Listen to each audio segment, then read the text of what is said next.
जाओ प्रभु इस जिंदगी में कभी, जब तक कि जान है प्रभु संग तेरे रहना है। आइए अपने हाथों को उठाए और मिलकर बोले, अनुग्रह दे तेरी आत्मा से ताकि बना रहूं मैं सर्वदा। अनुग्रह दे तेरी आत्मा से ताकि बना रहूं मैं सर्वदा। अपनी जान दी है तूने यीशु मैं तेरा हूँ, पीछे ना हट जाऊं मैं, ऐसा देसा मैं प्रभु खुद को मैं देता हूँ, पूरे दिल से अर्पण करता हूँ। माँ के हाथों में बर्तन समा मुझको बना दे तू मेरे प्रभु।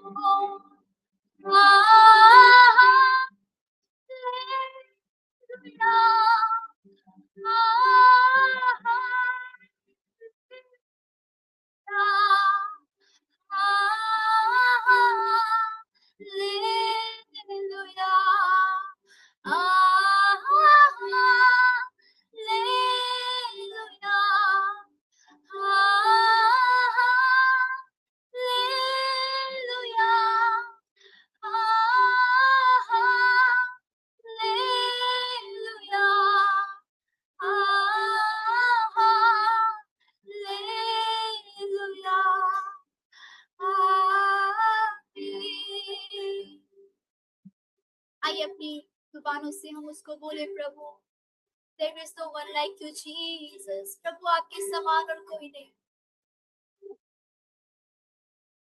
सारी सृष्टि को तेरा सहारा, सारे संकट से हमको बचाना, जीवन की हमारी इस नैया को भव सागर में खोने न देना। Hallelujah,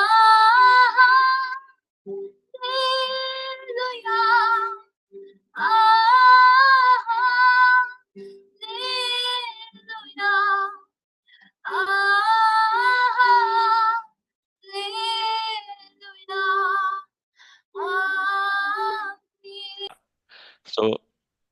So today we're going to start our session about what is going to happen, immediately after rapture. What is going to happen? तो हम आज ये सीखने वाले हैं कि उठाए जाने के बाद उसी क्षण पे इस धरती पर क्या होने वाला है। Yeah, there are things that is going to happen here in this world and things that is going to happen in heavenlies. कुछ घटनाएं धरती पर भी होगा और कुछ घटनाएं स्वर्ग पर भी होगा। Yeah, so today, we will try to cover what is going to happen in heaven. If I can, if time permits, I will may need 2 parts. So what is going to happen in heaven immediately after rapture?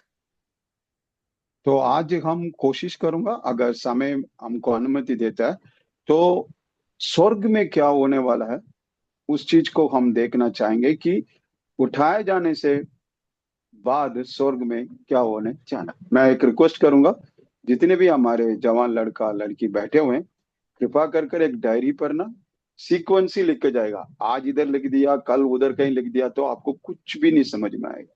Amen. Thank है ना? you. इस subject को एक sequence ही लिखिएगा। Yes. तब आपको समझ में आएगा पास्टर कौन सा बात है हमको सिखा रहे हैं। आज Yeah. लिख दिया, उसके पीछे और कोई संदेश लिखोगे, कुछ भी नहीं समझ में आएगा। ठीक है? Yeah. Okay pastor, sorry, carry on. Yeah. And today we're going to see, as we already mentioned, thank you, Brother Charles, for that additional, you have freedom, okay? Whatever the Holy Spirit telling you, you are not just merely translating. You can, whatever the Holy Spirit leads you, say that, okay? All right. So today, one of you please turn to 2 Corinthians chapter 5, verse 9 and 10. को आप में से कोई एक व्यक्ति 2 कोरिन्थियों 9 अध्याय उसका 10 और 10 और Yeah. Chapter 5, verse 9 and 10. Chapter 5 का 9 और 10 कोई पढ़ें जल्दी से। 2 कोरिन्थियों 5 अध्याय उसका 9 और 10। 2 कुरिन्थियों 5 का 9 और 10। इस कारण हमारे मन की उमंग ये है कि चाहे साथ रहे चाहे अलग रहे, पर हम उसे भाते रहे, क्योंकि अवश्य है कि हम सब का हाल मसीह के न्याय आसन के सामने खुल जाए, कि हर एक व्यक्ति अपने अपने भले बुरे कामों का बदला जो उसने देह के द्वारा किए हो पाए। आमीन। Amen. Hallelujah, Jesus. So it's saying, to the Apostle Paul is writing this to the believers. So it says there it is applicable for us, right? So ये after rapture, प्रेरित yeah, पौलुस, ओके, प्रेरित पौलुस यहाँ पर एक चीज को हमें सिखा रहा है। जो खत उसने जो लिखा है वो हमारे लिए लिखा गया है, दूसरों के लिए नहीं, हमारे लिए लिखा गया है। amen. So it says here, we all need to go through a kind of judgment. This is not as, judgment to condemn, but a seed to reward, because we are all believers. We are already caught up in the rapture. Then after that, we are not going to be judged to condemn, but it is a seed to reward believers. तो हम यहाँ पर हम सबको प्रभु के उस न्याय के सिंहासन के सामने जाकर खड़ा होना है। इसलिए नहीं खड़ा होना कि माइक म्यूट कर लेंगे।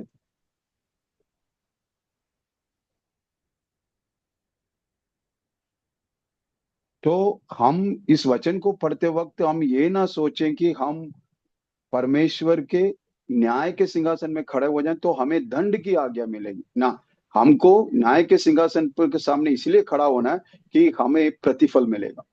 Amen. Hallelujah. So we make it our goal to please Him, whether we are at home, in the body, or away from it. For we must all appear before the judgment seat of Christ, so that each of us may receive what is due us for things done while in the body, whether good or bad. तो हम याद रखें, या आप इस समय शरीर में हैं तो आपके कामों के कारण या आपके व्यवहार के कारण उस दिन, जिस दिन उठाए जाने के अगले क्षण आपका और मेरा न्याय होगा, अपने कामों के अनुसार हमको प्रतिफल मिलेगा। Yeah, so immediately after rapture, the one thing that is going to happen is the judgment of believers, which is not a judgment to condemn, but a seed to reward.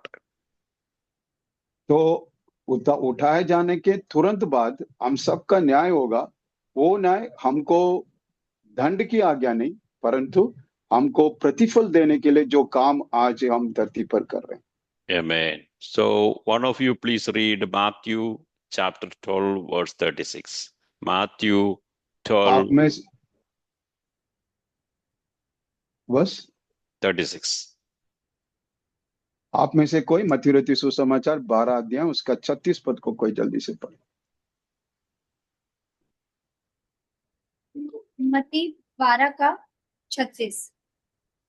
और मैं तुमसे कहता हूँ कि जो जो निकम्मी बातें मनुष्य कहेंगे, न्याय के दिन वे हर एक उस बात का लेखा देंगे। Amen. So, we need to be very careful as believers what we say in the church, what we say in our houses, right? We need to be very careful because we need to give an account for everything we say, right? That's what it says. हमें ये वचन हमें क्या सिखाता है? चाहे church में हो, चाहे हम घर में हो या कहीं भी हो, फालतू बातें ना करें, क्योंकि फालतू बातों का हमें लेखा देखा देना पड़ेगा। Yeah, it's not only our words, all our deeds, how we spend our time, how we spend our health, how we spend our wealth, how we spend our talents. We need to give an account. सिर्फ अपने बातों में नहीं, आपके सेहत के द्वारा, आपके खाने के द्वारा, आपके व्यवहार के द्वारा, आप किस रीति से करते हो, उस रीति से हमें बिल्कुल सावधान रहना है, क्योंकि याद रखें, हमें न्याय के सिंहासन के सामने खड़ा होना है। Yeah, we need to be accountable. We need to be responsible for everything, for all the things God entitled on us. तो हम जिम्मेदार बनेंगे, जो हर चीज जो हम कर रहे हैं या जो चीज हम करते जा रहे हैं, उसका जिम्मेदारी सिर्फ आप रहोगे। Yeah, one of you please read Hebrews chapter 13, verse 17. Hebrews chapter 13, verse 17. आप में से कोई निकाल कर पढ़े 13 अध्याय इब्रानी की किताब 17 पद।